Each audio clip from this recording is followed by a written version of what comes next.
हमारे लिए जितना नाम जप आवश्यक है उतना ही प्राणायाम आवश्यक है, उतना ही व्यायाम आवश्यक है, उतना ही टहलना आवश्यक है, उतना ही सोना आवश्यक है, उतना ही सात्विक आहार आवश्यक है। ये बिल्कुल ध्यान रखें। तेरे दिन देखते हैं ना, ये बीमारी वो बीमारी, ये परेशानी वो परेशानी। तो सबसे पहली बात है, हम जब कहते हैं तो कोई समझ नहीं रहा, ब्रह्मचर्य की रक्षा की जाए। ये मूर्खता के कारण लोग इसे ध्यान नहीं देते हैं। एक ने तो कहा कि संसार में अब यही सुख है, तुम भी उसमें भी कह रहे हो कि ऐसा। हम भाई तुम्हें सुखी करने के लिए कह रहे हैं, दुखी करने के लिए तो नहीं कह रहे ना। हम तुम्हारे दुश्मन नहीं हैं, तुम्हारे मित्र हैं। तुम्हारा मन तुम्हें गलत रास्ता दे सकता है, लेकिन हम तुम्हें गलत रास्ता नहीं दे रहे। तुम सदगृहस्थ हो तो संयम से चलो। सदगृहस्थी में भी एक से आप सोचो, आप रात दिन पशुता का व्यवहार करके मलिन मन के द्वारा शांति प्राप्त करना चाहते हो, आनंद की अनुभूति करना चाहते हो, कैसे हो सकता है? आप जब बीमार हो, आज नहीं आज तुम्हारी यौवन अवस्था तुम्हें समझ में नहीं आ रहा, लेकिन ये तुम्हारी आदत तुमको कल कहां पहुंचा देगी तुम्हें पता नहीं। जब पहुंच जाओगे तब कोई रास्ता नहीं। कितने ऐसे बच्चे हैं जो इस बात में दुखी हैं कि मैं क्या करूं, आत्महत्या कर लूं, ऐसे आते। कितने प्रश्न ऐसे आते कि क्या मैं आत्महत्या कर लूं? देखो पहुंचा दिया, यहां आपके मन ने वहां पहुंचा दिया जो अंतिम दुर्गति का केंद्र है। यदि आप गृहस्थ हैं तो 5 बजे तक उठ जाए, इतनी छूट। मान लो आप रात्रि में 11, साढ़े 11 बजे या 12 बजे सोते तो 5 घंटे। अगर आप दिन में नहीं सोते तो 6 बजे तक उठे। सूर्य उदय हो रहा हो, आप सो रहे हैं, चाहे गृहस्थ हो चाहे विरक्त हो, आप बिल्कुल नष्ट हो जाएंगे। आपकी आयु नष्ट होगी, आपकी बुद्धि भ्रष्ट होगी, आप ब्रह्मचर्य रह नहीं सकते। कह देते ब्रह्मचर्य की क्या जरूरत, क्या? आप सच्ची मानिए, आप 2 महीने ब्रह्मचर्य, अगर गृहस्थ है 2 महीने ब्रह्मचर्य रहिए, 2 महीने केवल, और फिर आप देखिए आपको कैसा लगता है। और उस ब्रह्मचर्य से युक्त होकर फिर संतान उत्पन्न क्रिया की, आप देखिए वो संतान कैसी तेजस्वी होगी। आप उसको समझिए। आप जिसे बिल्कुल साधारण बात समझ रहे हैं, आप समझ रहे हैं आपको छूट मिल गई विषय भोगों के लिए, नहीं, सावधान। कुछ दिनों बाद आप ऐसे ऐसे रोगों से ग्रसित हो जाएंगे कि आप चलने लायक नहीं होंगे। आप खुद देख लीजिएगा, कुछ दिन बाद ऐसी आपकी इंद्रियां हो जाएंगी कि साधारण बातों में आप ब्रह्मचर्य रहित हो जाएंगे, सोच में ब्रह्मचर्य रहित हो जाएंगे, साधारण घर्षण में आप ब्रह्मचर्य रहित हो जाएंगे।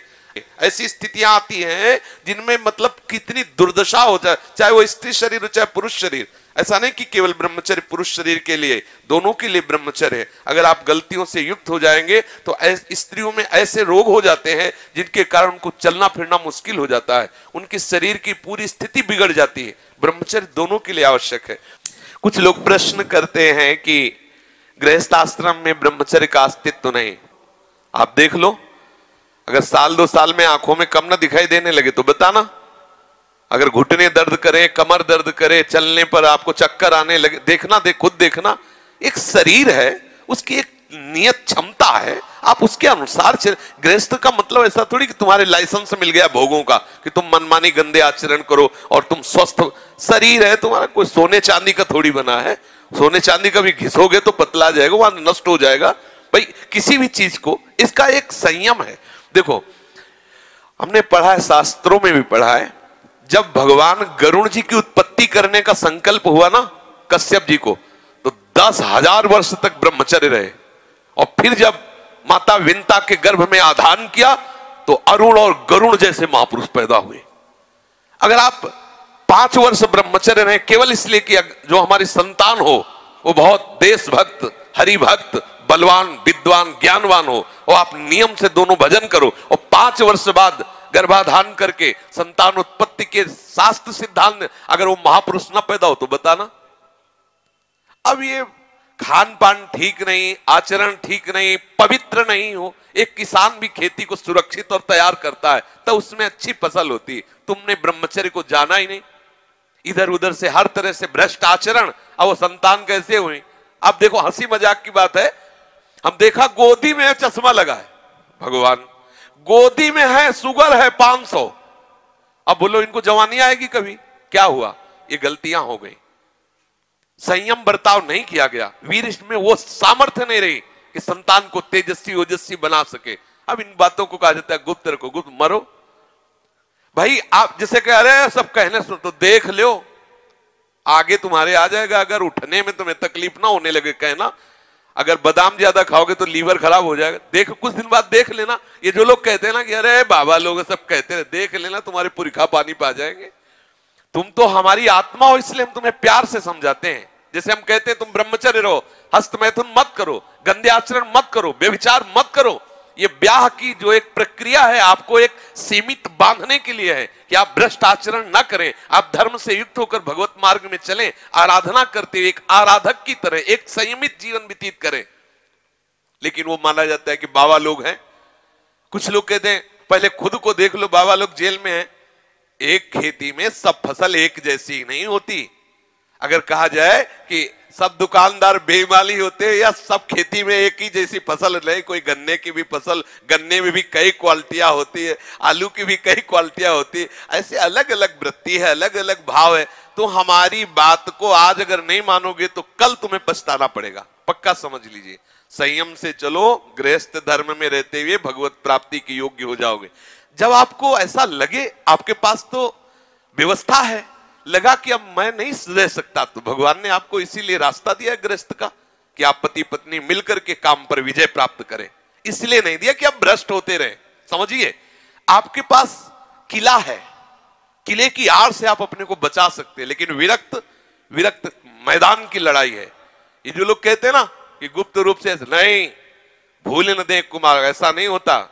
तुम भ्रष्ट आचरण वाले, तुम्हारे पास चश्मा ही नहीं जिसे जानते हो कि कैसे विरक्त रहते हैं, रात दिन जलते हुए सच्चिदानंद तत्व में स्थित रहते। तुम्हें क्या पता, तुम्हें लगता है बाबा लोग हराम की खाते मौज मस्ती से रहते, हमको उपदेश करते हैं। अगर हमारी तरह तुम बैठ जाओगे ना, जैसे हम तुम्हें कह दें कि ऐसे रहो, तुम्हारे होश उड़ जाएंगे। ऐसे तुम खिलवाड़ समझते हो क्या? मनी राम को पकड़ के ठीक प्रभु के चरणारविंद में लगाए रहना, तुम इसे खेल समझते हो क्या? एक बार भगवान शंकराचार्य जी ने देखा कि वो मछली पकड़ने वाले वो ऐसे एकदम एकाग्र हुए, ऐसे नहीं, वो बंसी डाल ऐसे बैठे हैं। नजदीक गए, बोले भैया कितने रुपए कमा लेते हो? बोले सुबह से शाम तक लगे रहते हैं, 50 रुपए तो आ ही जाते हो पहले के समय, शंकराचार्य जी के समय। बोले ठीक है, हम तुम्हें 2 घंटे के 50 रुपया दिलवाएंगे, बस तुम आश्रम में बैठ के नारायण नारायण नाम का कीर्तन करो, बढ़िया भोजन मिलेगा। चलो लियो आ गए। अब वो आश्रम में कहा बैठो नारायण नारायण करो। जे ही बैठे और नारायण, तो उनको आग लगी। बोले महाराज हमें वो ठीक, वहां अगर एक को नहीं मिले तो ठीक, तुम्हारे यहाँ नारायण नारायण नहीं। भजन करना जानते हो, कोई खिलवाड़ समझते हो? थोड़ी देर निर्विषय होकर मन को प्रभु में लगा के देखो क्या दशा होती है। तो वास्तविक जीवन जीने की चेष्टा करो।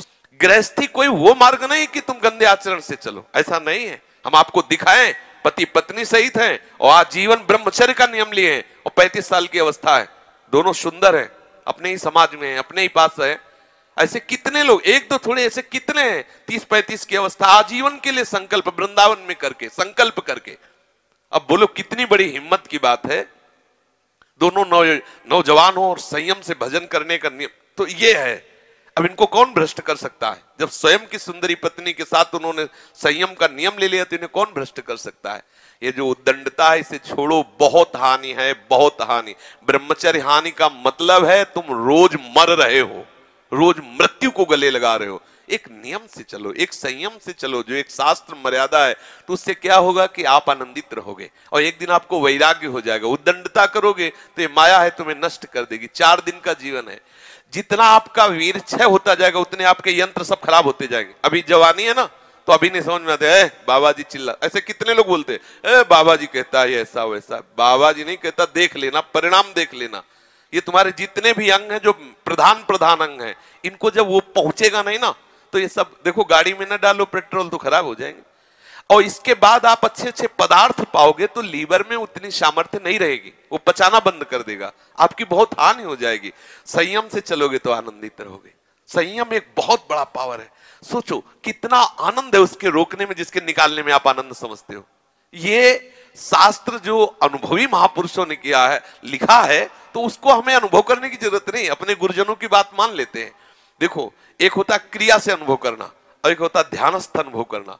क्रिया में तो तुम चूक कर सकते हो क्योंकि बहिर्मुख हो, लेकिन ध्यानस्थ में बिल्कुल ठीक वही अनुभव होगा जो तुम्हारे मन में आ रहा है, जो तुम्हारा मन अनुभव कर रहा है। ठीक ध्यान के द्वारा योगी वही बात अनुभव कर लेता है और वही बात जो संत जन लिखे हैं, तो बोले ये मेरे अनुभव की बात, मेरे अनुभव को उन्होंने क्रिया नहीं की, उन्होंने क्रियात्मक मन को पकड़ा और उसका अनुभव करके वो लिख रहे हैं। हमें बात मान लेनी चाहिए। गृहस्थी में हो, कभी आवश्यक हुआ संतानोत्पत्ति के लिए काम क्रीड़ा करो, जो नियम है उसके अनुसार चलो, कोई रोक नहीं। हम सब ब्रह्म ऋषियों की संतान हैं। आप देखो, आचार्य महापुरुषों की संतानें नहीं हुई क्या? तो कोई एकदम ऐसा नहीं, इसका मतलब ये ना समझा जाए कि हम पूरी सृष्टि को इस बात के लिए नहीं, हम तुम्हें बलवान बना रहे हैं। एक संयम से चलो, उचित आहार विहार